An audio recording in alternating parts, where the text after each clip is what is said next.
if I may, because it's been a rather long day. Yes, I am the first ever Polish-born British Member of Parliament. We came here in 1978 because my parents were escaping communism. And I try to talk to young people today about what it was like living in a communist regime. They find it very difficult to comprehend or understand. Communism, of course, one talks about it in the history books and what life was like, but that was a real vassal state. Nothing was decided internally. Everything was controlled by the Soviet Union. And I went back for the first time in 1983 to see my grandfather immediately after the revolution took place, and we had to listen to the BBC World Service under his bed with the curtains drawn because it was illegal to listen to any foreign radio station in a communist government. And in every apartment block there was an informer who was reporting to the secret police. So you never knew who it was, and you were always worried who that might be. So everybody was frightened of actually saying anything. And of course, if you took on the government, you would simply disappear. So that's the sort of environment I've come from, and I think it has affected me enormously. In terms of, I feel passionately about sovereignty. I think we take sovereignty for granted in this country. But there are so many countries in the world where there is no sovereignty, where the people have no rights to make decisions for themselves. Now, I'm not trying to equate the European Union with Comecon or the Warsaw Pact. I think our Foreign Secretary tried to compare the European Union with Comecon and got into a lot of trouble for doing that. But the principle is the same, which is more and more power being devolved away from individual countries into a supranational state. And I find that fascinating, because there is no other region in the world that is attempting to do what the European Union is doing. NAFTA, if you look at North America, NAFTA, the Canadians and the Americans and the Mexicans. If you look at Latin America, Mercosur. If you look at the African Union, if you look at the GCC, countries in the Middle East, if you look at the Asia-Pacific Pact, all these countries around the world understand the importance of collaborating with one another in terms of trade, facilitating trade, maybe even some form of military defense pact, but nobody else in the world is attempting to create a homogeneous supranational state. And I have to tell you, this is exactly what they are on course to do. We joined the European Economic Community, the EEC, on the day I was born, the 24th of January 1972. So our membership of the EEC, then the European Community, as it then became, now the EU, is as old as I am, 47. And if you look at what's happened over the last 47 years, have a think about it. What has happened over the last 47 years? Some people in this audience are too young to remember, in fact weren't even born in 1972. But what we joined in 1972 was a completely different creature to what it has morphed into. They now want a single flag. Who is it who abuses me the most on Twitter? Have a guess. Who is it that I get the most abuse from? Any takers? Gove. Sorry? Michael Gove. Michael Gove, no. the people who abuse me the most on Twitter, guess what they have on their Twitter, The EU flag. the EU flag. The EU flag, not the British flag. They don't identify with the British flag. The British flag is almost some sort of a nefarious, maybe slightly jingoistic, too patriotic concept. That's gone. They have the European Union flag. They believe in the European Union flag. So, by the way, as you all know, now every classroom in France is going to have a European Union flag in the classroom.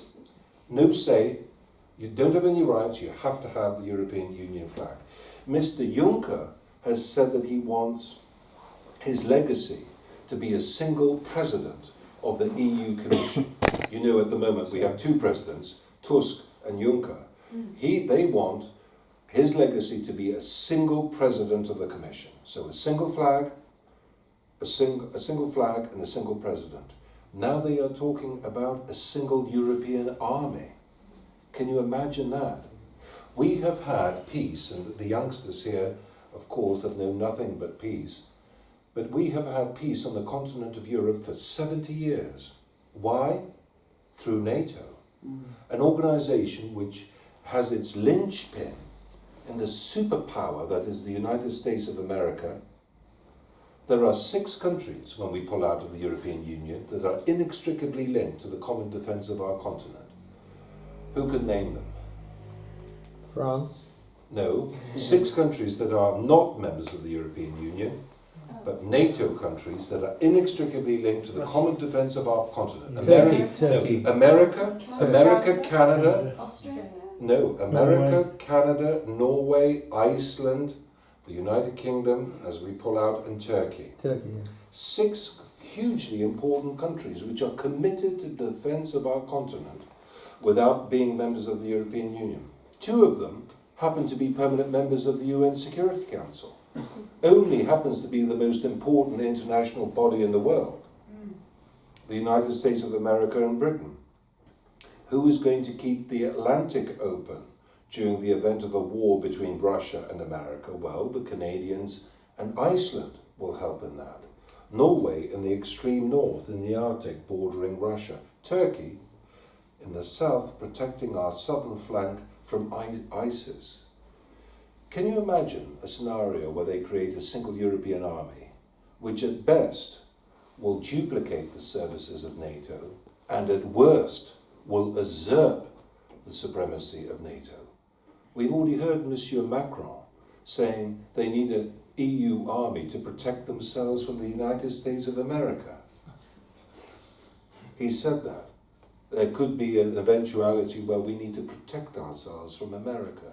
Because obviously there is a concern about Mr. Trump's conduct at the moment. He's a transient figure. He's here today, gone tomorrow. But America, a country that sacrificed over 550,000 men to liberate Europe during the Second World War. And now we are talking about the need for a single European army to protect ourselves from America. Quite extraordinary.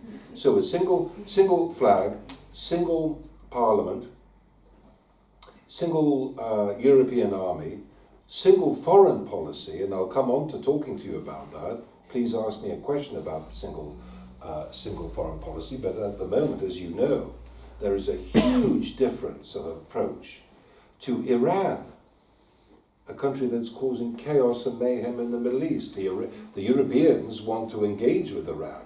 The Americans want to put sanctions on them. When we pull out of the European Union, we will finally be able to have our own foreign policy for the first time in 47 years. And the way that Britain moves, either in conjunction with the European Union or supporting America, could tip the international order as to how these outstanding issues are resolved, particularly with regards to Iran and some of the problems in the Middle East. So single flag, single parliament, single foreign policy, single EU army, and then what's next? Single currency. Single currency. There are 19 Eurozone countries at the moment, 19. But there are 8 countries that have no right to protect their own currencies. Because when they joined the European Union, they signed a document which says they are going to ditch their currencies in the future. Sweden, Poland, Czech Republic, Hungary, Romania, Bulgaria, Croatia. I may have missed one out. Slovakia. No, Slovakia's already got the euro, but there are 8. So when we come in, when we pull out, they will bludgeon these 8 countries to ditch their currencies, abandon their currencies, and adopt the euro. But do you know, in Poland, the country of my birth, 74% of the electorate don't want to give up the zloty. In Sweden, 71% of the electorate don't want to give up the Swedish krona. In the Czech Republic, 74% don't want to give up the Czech krona, but they have no right. They have to abandon their currencies, they have to adopt the euro. Who can tell me, when we pull out of the European Union, the one country that has a permanent opt-out from the eurozone? Denmark. Extra points. The EU white paper about the future of Europe were written there. Well done. So only little Denmark has a permanent opt-out from the eurozone when we pull out. So can you imagine what will happen once they bludgeon these 8 remaining countries into adopting the eurozone? What do you think is going to happen to Denmark? They'll ring Copenhagen and say, you thought you had a permanent opt-out. Think again. We can't have a system with 27 countries using the same currency and you using your own currency. So they will come after Denmark. One flag, one parliament, one EU army, one foreign policy, one currency. That, to me, is a supranational state. And it's one of the most frightening things I've ever come across. I say to my constituents, I don't know about Finchley, but I say to my constituents at public meetings, I put £100 on the table. You're much more of a small entity here in London. You're more of a sort of a smaller entity. You may know who your members of the European Parliament are. But I put £100 on the table at public meetings in my constituency, and I'll say, I'll give you here, anybody here, £100 if any of you can name me any of the members of the European Well, now I'm not going to do that with you. I can do you too if you'd like. You can do me too. You can do me too, but London is a much smaller entity, geographically speaking, but I haven't lost a penny in 14 years of asking that question. Why? Because in our case, and I'm sure you all know what the West Midlands is, but when you have a parliament representing the whole of the European Union with 27 countries, think about it. Nearly 600 million people represented in the parliament. Think how big the constituencies have to be. And in our case, it's the West Midlands, an area of 6 million people. None of the MEPs, by the way, we live in Shropshire, none of the MEPs live in Shropshire. None of them have offices there. None of them come there. And by the way, they work in another country. How is that making them? And by the way, they are voting on your behalf every single day and taking decisions which affect your lives in the most profound nature. None of them live in your community. They don't come to your community. You can't hold them to account, and they work in another country. How is that making them directly accountable to you? Now, I go back to my constituency every weekend. Friday is surgery. You're in your office, people come and see you, they can get at you. But it's not just in the surgery. Somebody alluded to my height. They recognise me being 6'8". They stop me in the supermarket. They stop me when I'm swimming with my daughter in the swimming pool. They stop me in the park. They stop me at the garage. They stop you everywhere. You should move to Brussels. Sorry? You should move to Brussels. Yeah, I should move to Brussels. They say, Mr. Kawczynski, we don't like the way you're doing this. We want to vote you out. We don't like this, we don't like that. They can get at you. They can make your life difficult. And the most important thing here, they can throw you out. If you have misbehaved, if your conduct has been below par, if you've done something, if you've reneged on your promises, they can throw you out. That's it, we've had enough. No more. What power do you have over the EU Commission? What power do you have over Monsieur Juncker, Mr. Tusk, Monsieur Barnier? These men are extraordinarily powerful, and you have no right whatsoever to change them, or to demand that they come before you, or to hold them to account. That is absolutely frightening beyond belief. Because let me explain to you, as a politician, there is nothing more powerful to you than knowing that your reputation is on the line and that your constituents can get rid of you if they don't like you and if you are letting them down. That is very, very powerful. And the further away that you push those who make decisions for you away from you and make them less accountable to you through the ballot box, the less likely they are to listen to you and the less likely they are to take on board what you want them to do. So those are the things. So of course, we had to be the first to pull out of the European Union. No other country could have perhaps the strength or the courage to do that.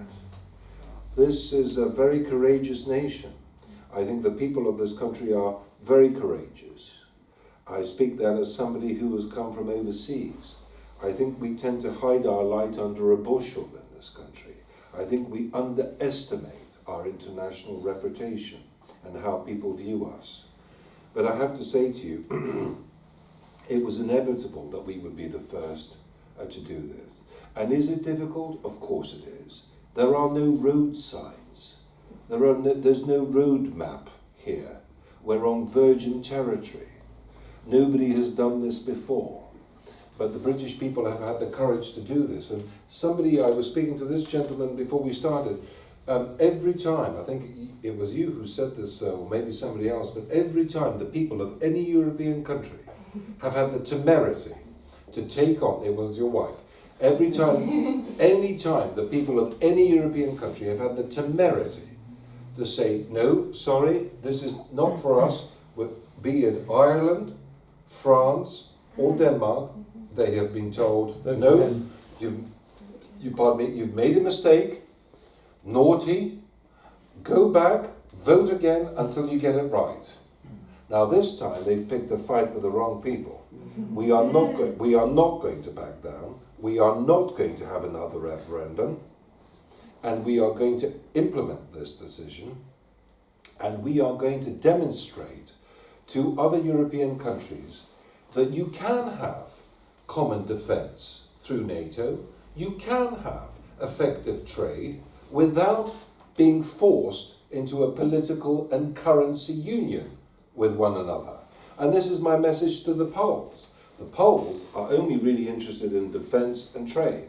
And when I go to Warsaw, I say to them, we are going to show you that we can give you the same level of defence and trade as Germany and France can, without forcing you into a political and currency union with us. Can you imagine how exciting a prospect that is? Can you imagine Britain and America and Canada as a transatlantic, Anglo-Saxon, liberal free trading partnership, as an alternative bloc and an alternative concept for all these other countries to think about? Of course there may be countries that want to be part of a supranational state. I suppose if I was a member of parliament from Luxembourg, not being derogatory to Luxembourg, but if I was a Luxembourg MP, my thinking may be slightly different. But no, we want to create an alternative bloc based on free trade, mutual defence through NATO, but whilst protecting our individual sovereignty and accountability to the electorate. And that's what I wanted to say. Now, lastly, before I take questions, the ERG. Let me say this to you. You have 3 members of parliament in this consortium, so to speak, that is represented in this building. Theresa Villiers, Matthew Offord, and Mike Freer, who was a whip. 3 very different characters. 3 very, very different characters indeed. Do please have a seat. Jack, where are you? Can you get it? Oh, there we go. There's a seat.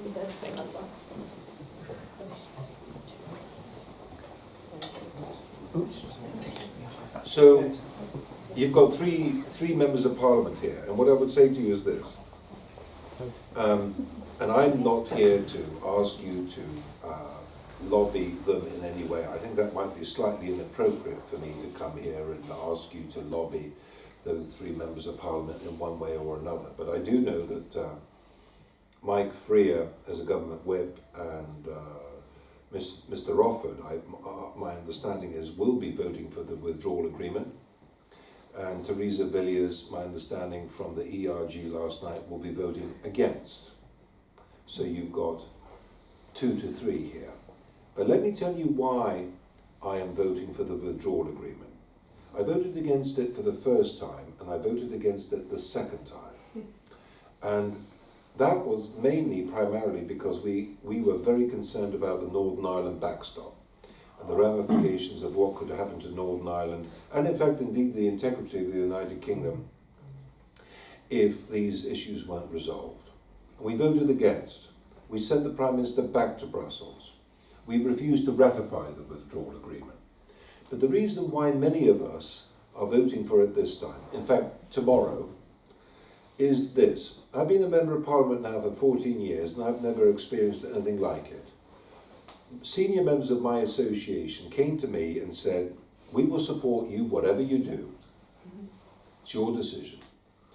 But we would be extremely grateful to you if you would think about supporting the agreement, because we are very frightened as to what will happen if this Remain Parliament seizes control and destroys Brexit, negates Brexit, neuters Brexit, or creates the circumstances where Brexit is completely overturned.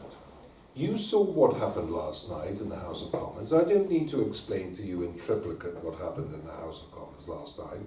You know that there are only 150 Brexiteer MPs, and you also know there are about 500 Remainer MPs. How these people, and by the way, I think this constituency voted Remain, but how these people think that they can take on the collective will of the British people is beyond me. But they do think that they can and have the right so to do. They think they know better. They think they know better. They think that, let me tell you, the House of Commons is like a bubble. You get outside, go beyond the, out of there, it's another world. But they think they can take on the British people. And I think this is one of the greatest betrayals, certainly in my lifetime. But they are absolutely prepared to do it. And they will stop at nothing to overturn Brexit. Now, some of you will have voted Remain, some of you will have voted Brexit. I'm not going to do a straw poll. But I'll tell you this, I think one thing that I can say about the British people, more than anything else that I've come across, and I've been to over 95 countries now in the world on business and in politics, the way I would describe the British people is that they are fair. They're a fair-minded lot. They tend to try to play by Queensberry rules. And they will think that if they've lost, they will accept the other side and they will work with the other side. Whether it's sport, whether it's politics, whether it's whatever. And I think the consensus that we have in this country today at the moment is that whether you voted Remain or whether you voted Brexit, most people, I think the majority of people, realise that we ought to pull out of the European Union. We shouldn't have another referendum. We ought to give it a go, see how things turn out, and then reassess the situation in years and generations to come. But let me say to you, last night they voted for the two things. It felt like going to an Argos shop when I was given this spreadsheet of things I had to vote for. I voted against all of the proposals. I only voted for no deal. I voted for no deal, and I rejected all the other proposals. The Norway model, the customs union, the single market, all of those things I voted against. Because I think it boils down to now either no deal or with the withdrawal agreement. Now, unfortunately, Parliament will not tolerate no deal, so the only game in town, as I see it, is the withdrawal agreement. Does it have problems with it? Yes. Does it have flaws? Yes. Are there concerns about potentially the Northern Ireland backstop kicking in? Yes, there are. But it's not a legal decision. We're making a political decision. And we've got to pull out of the European Union now. I don't want a long delay. I don't want a delay of a year or 2 years. And over my dead, cold, listless body will there be another referendum.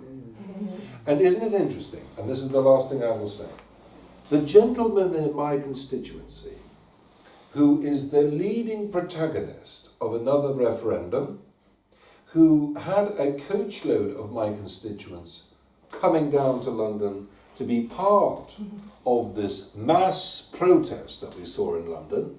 According to them, it was 1 million people. I think the reality of the situation, it was probably 400,000.